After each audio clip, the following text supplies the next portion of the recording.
Tawag po ng committee. Aalamin ko po yun, Your Honor, and what I can assure you, at kung may naganap man hong hybrid o may participant doon sa via Zoom, malalaman po ninyo.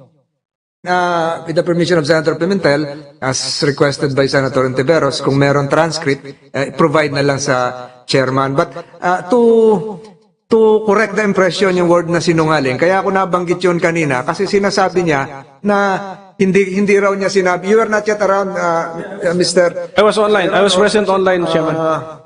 Ito po nakalagay, maliwanag yung I have the transcripts now. The advanced copy of the TSN. And Mr. Serafica mentioned several times the words 600,000 of metric tons at 10:25 a.m. Almost more than 2 hours ago.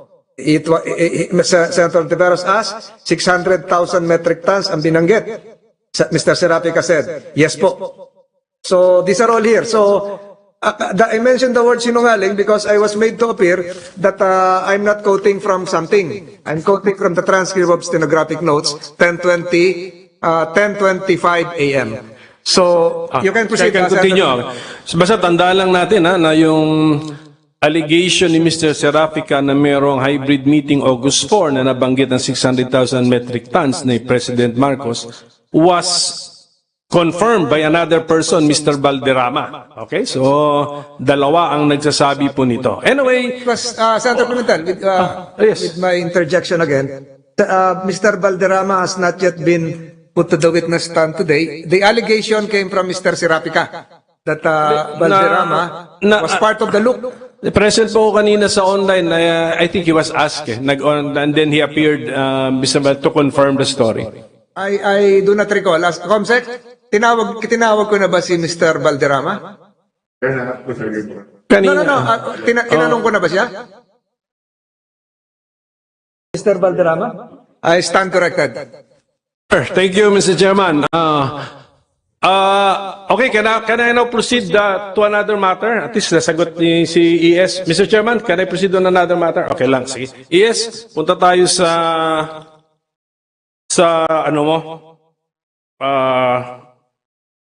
testimony mo, August 23, 2022 po, dito po sa meeting ito.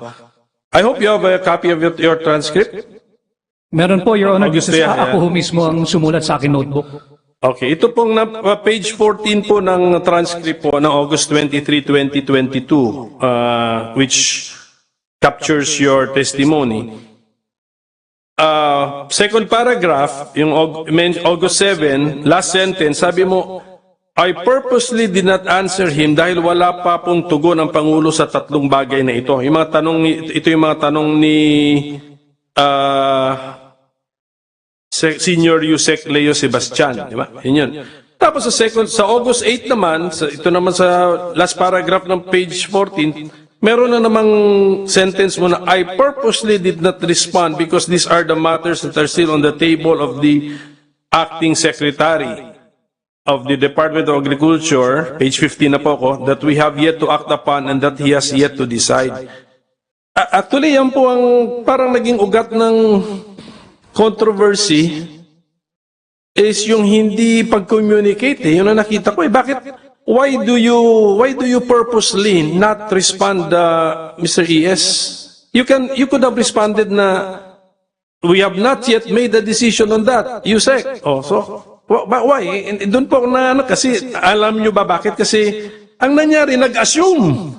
Yun ang sagot naman nila sa amin, we assume. Yes sir, yes. Thank you, Your Honor. Kaya po kami hindi sumasagot dahil meron pa nga hong mga nakabinbin na for action or decision ho ng acting secretary na si Pangulong Marcos. At malinaw naman po noon doon na if I may go back further a little, Your Honor. In fact, alam naman ho nung dating Chief of Staff at Senior Yusek in charge for operation na yung kanyang additional delegated authority ay hindi naman po yun kapangyarihang gumawa ng mali. Proof is, noong July 29, 2022, ito po na inabot lamang ngayon ng aking staff, meron po siyang liham pagpapatunay lang na he is conscious na ang kanyang authority ay hindi naman po blanket authority yan na mag-decide on his own. Ito po kanyang July 29, 2022 memo ay humingi po siya ng guidance on whether to approve the reclassification of sugar from C to B. Ito po yung nabanggit ko kanina na higit kumulang ay 62,000 metric tons. I will be submitting this, Your Honor, although it's just a photocopy, the only copy that I have now, para lang po sa guidance po ng committee at nating lahat, na malinaw naman po sa kanya, as early as July 29, na ang kanyang authority ho ay limitado lamang. And proof is, yung nabanggit ko nga ho sa aking statement, na August 7, Sunday, tinatanong niya po ako, kagaya po nung nabanggit ni kagalang-galang na Senator Coco Pimentel, yung tatlong bagay, any instruction from the President after his meeting with SINAG on sugar and the fertilizer. So malinaw po iyon, for his every action, humihingi po siya ng confirmation, Your Honor. At kaya ko lang po talaga hindi na sinasagot yon, Your Honor, dahil wala pa pong pinal na desisyon o aksyon ang Pangulo. Yun lamang po yon, Your Honor. Anyway po, ang habol natin dito, mga lessons learned. I mean, Pimentel, yes, with your permission, you can submit that, just certify it. The committee secretariat is directed to retrieve from the good executive secretary a copy of the document just mentioned a while ago, but it has to be a certified copy, and we will mark that accordingly. Please proceed, Senator Pimentel. Thank you, Mr. Chairman. Well, ano lang yun, ES, parang we should parang learn our lessons here. Because you could have answered kasi na hindi pa ready, Yusek, hindi pa ready. Parang ganun ba? I mean, sayang. Reputations are damaged. Even it's not even it taints the start of the Marcos administration na merong parang fiasco na ganito. Just a little improvement in the communication sayang lang. I mean, nasasayangan lang ako dahil ang sagot mo kasi I purposely did not answer. You could have answered that we are not yet ready to give you approval or wait for a while, mga ganon. So, yan lang po yung aking opinion. But siyempre, di na natin mababalik ang panahon. Nangyari na po yung nangyari. Yes, but thank you for your reply. Ito lang po sa page 16 po ES ng iyong transcript. Yung first paragraph, yung ito galit ka na rito galit na kayo sa SO4 sa mga pumirma you ask them, tinanong mo si Administrator Serafica, Beltran and Yusek Sebastian. Ang tugon, parang malabo ito. Ang sagot po sa akin, ang naging tugon niya, akala ko po kasi okay na, sabi ni Yusek Leo. Sa gitna, sa page 16 po. Ganon din ho yung sagot ni Board Member Beltran, at ganon din ang sagot ni Senior Yusek Leo Sebastian. Nalito lang po ako ron because Senior Yusek Leo Sebastian will not answer with the sentence, akala ko po kasi okay na, sabi ni Yusek Leo. Isa yung tinatanong nyo. So ano po yung sagot niya? Ano sagot ni Yusek Leo Sebastian sa tanong mo? Yun po yung eksaktong sagot niya. Akala ko kasi ay okay na. Yun po yung tugon ni Yusek Leo Sebastian.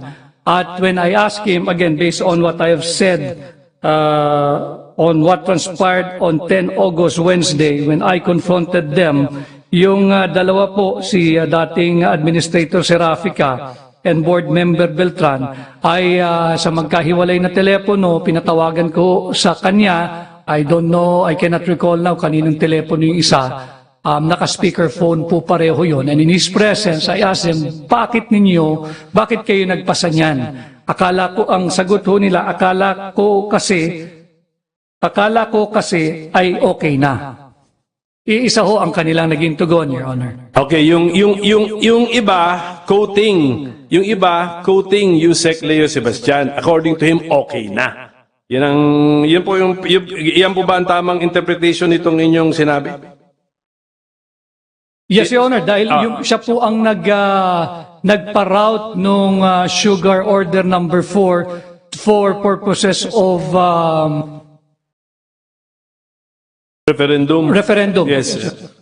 Sige sir, klaro naman sir na klaro naman is na kailangan ni Yusek Sebastian ng approval. Actually, yun na nga, sabi mo, sumulat pa. Ako, nagte-text pa, may personal visit. Sabi ko nga, an additional personal visit might have, avoided all of this. Kung pumunta sa sa'yo personal, sinabi nyo, thumbs down pa, hindi pa approve yan. Ngayon, pwede ko ang tanongin si Yusek Sebastian to clarify SO4. SO4 is about the importation of sugar, 300,000 metric tons, but it covers the calendar year hanggang November. Tama po ba yan? That is correct, Your Honor. Correct, di ba? So it goes beyond the crop year, no? So kaya nga ngayon, it's the start of a new crop year or season, and there's a new SO2, as I've read, there's an SO1 and there's a new SO2 for 150,000 metric tons. But the year is not yet over, so tignan natin if SO2 may be followed by another sugar order and an importation of a certain quantity. Kung magtugma yan at the end of the year sa 300,000 metric tons, therefore, we had no debate at all pala. So hintayin na natin, but that remains to be seen. December 31, 2022 is the reckoning point. Kasi as I understand SO4, it goes beyond the crop year. Ang nabasa ko hanggang, meron kayong isang factor na hanggang December ang kinonsider ninyo, may isang factor na hanggang November ang kinonsider ninyo. So, I just want to make that of record, Mr. Chairman, ako, I will be looking at December 31, 2022 para malaman ko kung for the calendar year, ilan yung inangkat natin. So, That's why, Senator Pimentel, I've been asking since 9 a.m. Attorney Tejeda to produce the inventory. You promised us for the last several hours that the signature is underway. So sabi ko, ipalalamove mo na lang. Nauna pa yung Jollibee. Anyway, you can have your lunch while we're having this hearing. So when can we have that inventory from SRA? Yes, sir. As per my communication with the staff of the admin officer, it was already sent. Can we check on the email, sir? Sent to? To the Senate, the Blue Ribbon Committee, sir. Can we check that? They are not nodding their heads. Wala pa daw. Okay, sir. I'll do another follow-up, sir.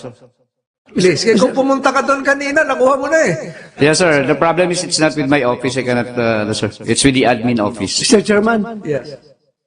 sabi ni Attorney Tejeda kanina, Tejeda. 1 hour daw, bigyan mo siya ng 1 hour. Hindi na ko yung oras ngayon, sobra 1 hour na yung pag-request niya kanina. So, maybe we can give him another 1 hour, Mr. Chairman. As far as Mr. Chairman. Your Honor, because We'll run out of Jollibees if we Yes, sir. provide him another hour. I received a confirmation that they sent it at 12:25, Your Honor, before the 1 hour. But, Yes, that will partly answer the query of Senator Pimentel regarding the need for another round of importation because of the inventory. So, Senator Pimentel, are you done with your questioning? I'll suspend my questioning, Mr. Chairman. Give way to the others. Mr. Chairman, We see virtually Senator Alan Cayetano. Mr. Chairman, may I interject just one question kay ES in connection with the interpellation of Senator Pimentel, if our colleagues would allow. Yes, you have the floor. As long as this is germane to the previous questioning. Yes, you have the yes, floor. yes. Well, basically, I viewed, Mr. Chairman, and I agree with you that Mr. Serafica said it, then completely denied it, and then clarified it. So I am with the chairman when you are asking him, is he lying? Having said that, the minority leader pointed a good point about not only communication, but is there misinformation in this committee? So to give clarity, I just have one question. When this issue broke out, just to give the context, Yusek Sebastian signature appeared for the president. And when this came out to media, if I'm not mistaken, Yusek Sebastian said that to spare the president from further embarrassment, he will resign. And then Malacanang came out saying that he is no longer USEC. And when I questioned him, because you do not sign for the president, you sign by authority of the president. You only sign for the president when there is specific instructions na ipirma mo na ako yan. So, he pointed to a memorandum order or whatever the nomenclature of that order. Basically, the ES giving him powers. Basically, para siyang acting secretary in the absence of or unless the president reverses him. But recently, lumabas, hindi pa pala siya fired o hindi siya resigned. Siya daw po ay suspended lang. Which is no issue at all if there were no allegations that there is someone behind using the president's name. But the records are complete with testimony that certain people in the SRA were telling the stakeholders that ito ang gusto ni Presidente. No? So that comes into play. Yung pumirma ka na mali, na in good faith, na yun ang proseso, you should not be punished or fired for that if it, if it isn't per se a bad decision. But in context of making it appear na yan ang gusto ng presidente, ibang usapan yan. That's an allegation of being part of the conspiracy. So given that context, only one question. Mr. Executive Secretary, magandang hapon po. Ang question ko po, is he fired or not? And if he's not, why is he not fired when he signed for the president? And after all your testimony, it is very clear that the president did not intend to allow that order. So that's why ang dami tuloy lumalabas usap-usapan ngayon na prinoprotektahan si Yusek Sebastian. It may be unfair, but that precisely is the question, no? Is he fired or not, or is he resigned or not? And if he is still Yusek, just under preventive suspension, is that the government we're going to have? That anyone who signs for the president will just get a slap on the wrist? That's my question. You may answer, ES Rodriguez. Thank you, Your Honor. Good afternoon to Senator Alan Peter Cayetano. Good afternoon, sir. Yung sulat ho niya kasi ng August 11, I have again a photocopy here. Ang sinasabi lang ho niya ay hindi naman po resignation. Ang sinasabi niya, if I may read, Your Honor, please, on the second paragraph, and I quote, thus, I humbly offer to be relieved of my delegated authorities and assignments and responsibilities in my capacity as Chief of Staff and Undersecretary of the Department of Agriculture. Hindi naman ho siya nag-resign. I was, if I may refer later on to the Deputy Executive Secretary for Legal for the further discussion. Kasi si Yusek Leo ho ay CESO 1. At ang hinihingi lang po niya sa kanyang sulat ay siya ay ma-relieve sa kanyang duties as Chief of Staff at Yusek. Hindi po siya nag-resign, Your Honor. Humihingi lamang po siya na i-relieve siya ng kanyang pagiging COS at USEC. If for further clarification, to expound, if I may be permitted, Your Honor, Mr. Chair, to refer the matter to the Deputy Executive Secretary for Legal. Yes, but we have to administer the oath to the Deputy Executive Secretary. Can you please rise? Can you administer the oath, General Counsel? Can you please raise your right hand?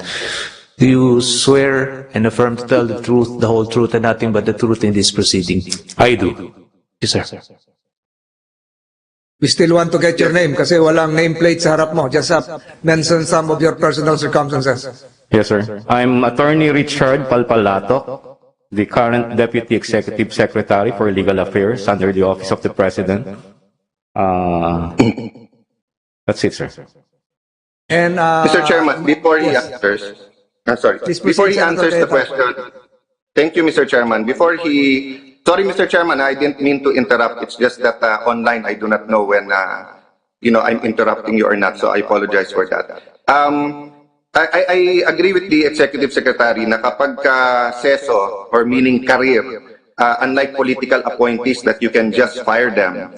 But to put context sa sagot ng Deputy Executive Secretary for Legal, when it's for cause, you can also immediately fire career officials. No, President Duterte fired several career officials because the point here is if you look at the privileged speech of the Senate President, may kikita ng daan-daan milyon kung natuloy ito.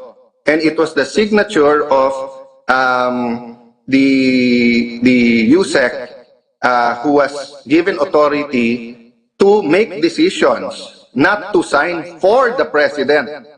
So the mere fact that someone signs for the President is more than enough grounds to fire him. Secondly, anong sagot niya I refer to the records, no, but something like mali yung akala niya or whatever akala niya, yun ang gusto ng presidente.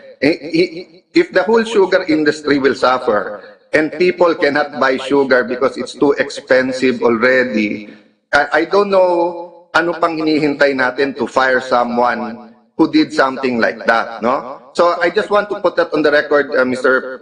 President and Mr. Chairman, because it's not only a question of legal, it's also a moral question. Will you allow undersecretaries to do that? Because we're just beginning this administration and we're all trying to help, whether administration or opposition, dahil grabe na pinangdadaanan ng ating mga kababayan. Tuloy-tuloy ang COVID, napakamahal ng presyo ng mga bilihin, etong sugar, marami pa tayong anin dito. So for me, Mr. Executive Secretary, I thank you for your answer. It was a straight legal answer, but please look into this because whatever you do will set an example for the next 6 years. And if we're going to say, well, kailangan imbestigahan muna ng legal and you're not going to have a firm handling of this USEC, unless nga, which is the speculation ng iba, meron nasa likod niya na mataas na pumoprotekta sa kanya kaya hindi maalis. So hindi po to chismis. I'm telling you face to face, except via Blue Jeans sa Blue Ribbon Committee, that these are ito ang mga pinag-uusapan, whether ng mga senador o mga tao sa kalye, na bakit ang lalakas ng mga ito, no? So can you imagine if other USEC start signing for the President, hindi by the authority of the President?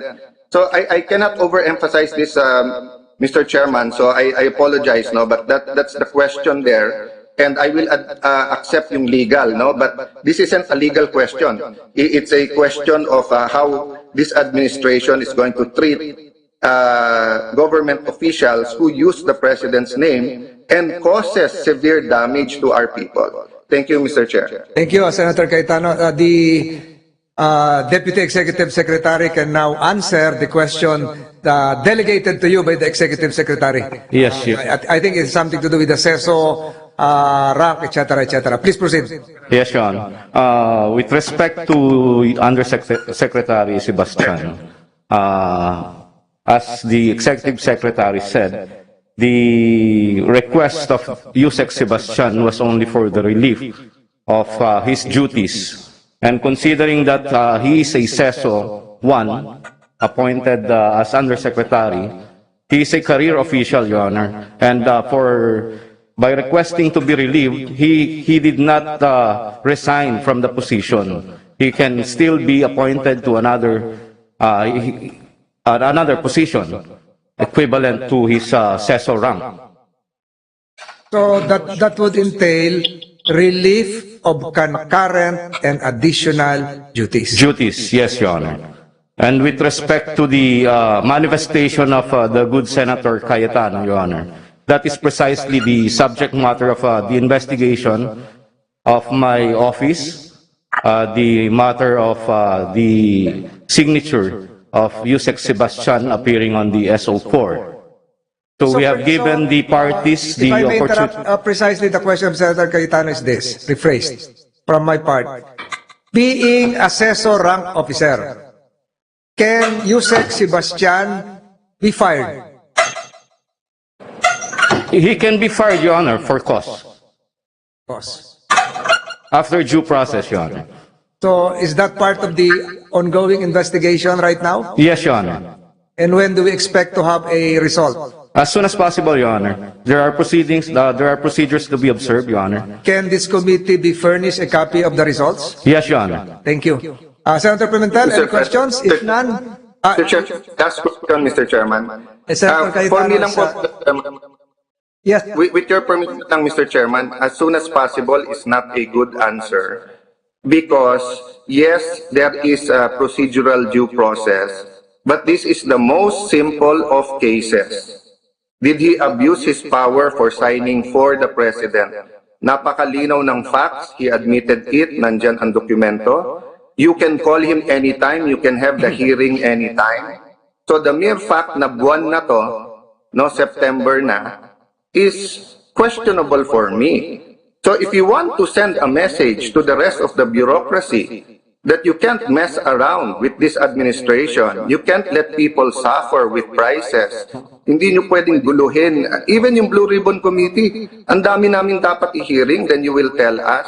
So, excuse me lang, but I don't mean to sound that I'm scolding, but you know, I've been in government for 30 years. I've been opposition to many administrations and then a partner to the Duterte administration. But Mr. E.S., may I just give a unsolicited advice? Speed matters in issues like this. Gusto mong mawala ang mga marites na nagkakalat na gusto ng presidente nung sugar importation? Gusto nyo mawala yung mga marites na nagsasabing may promoprotekta kay Yusek Sebastian? You know, be decisive and make a decision. You know, ano to, simpong ganyan, aabutin ng 6 months, 3 months? How can the courts take the cue from us in the executive and legislative kung mabagal tayo? Look at our chairman, no?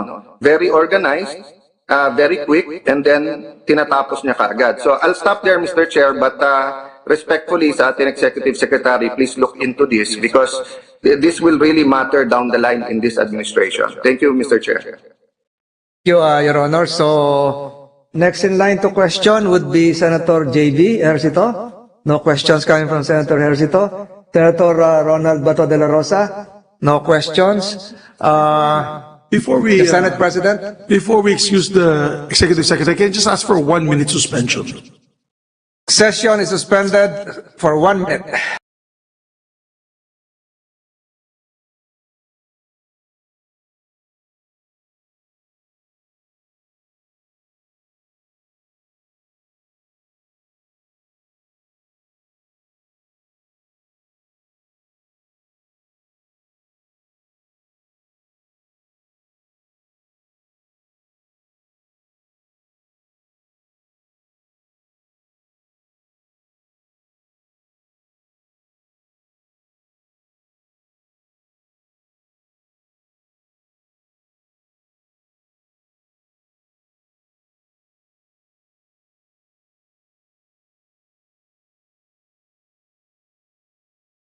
Request for checking, Your Honor, with the email.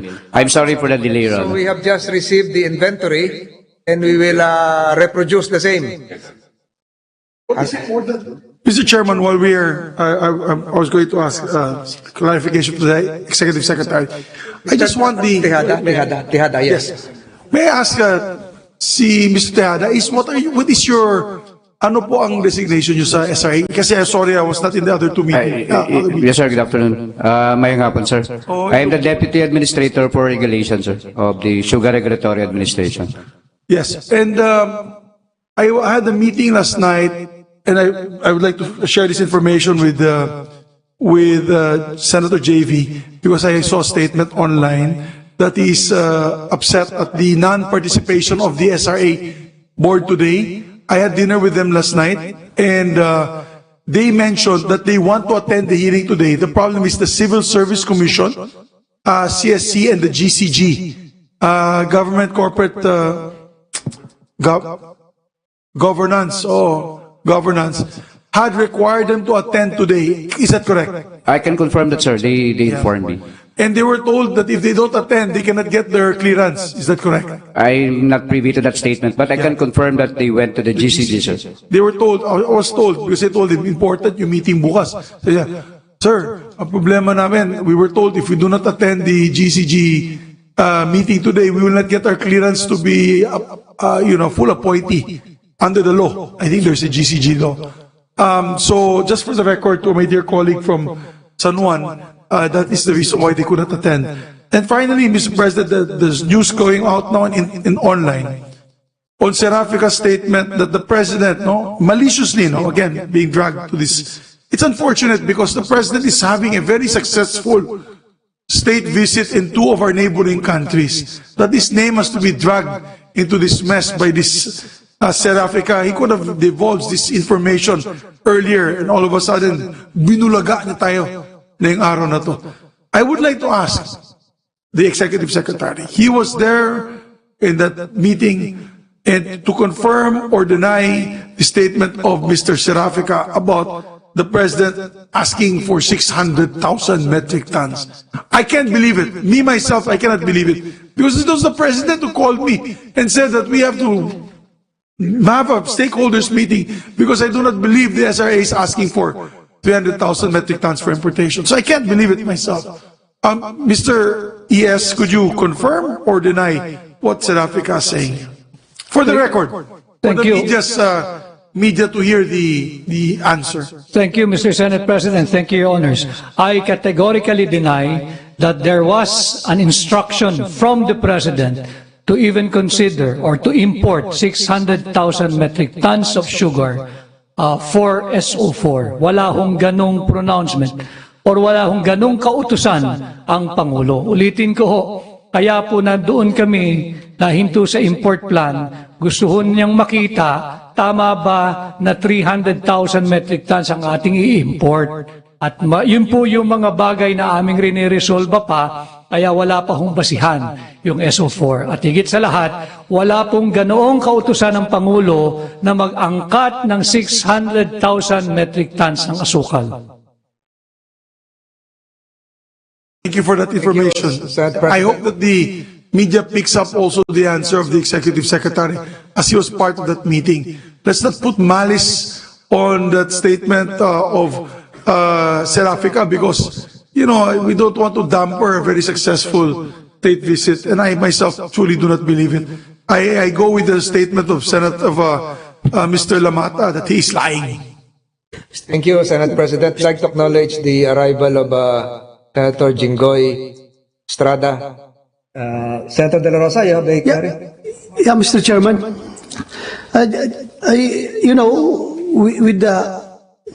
With the recent developments, I am inclined to make a motion to have somebody cited in contempt for lying before this committee.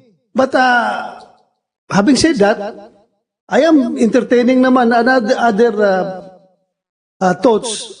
How are we going to treat somebody in contempt who is online and who is suffering from COVID-19, Mr. Chairman?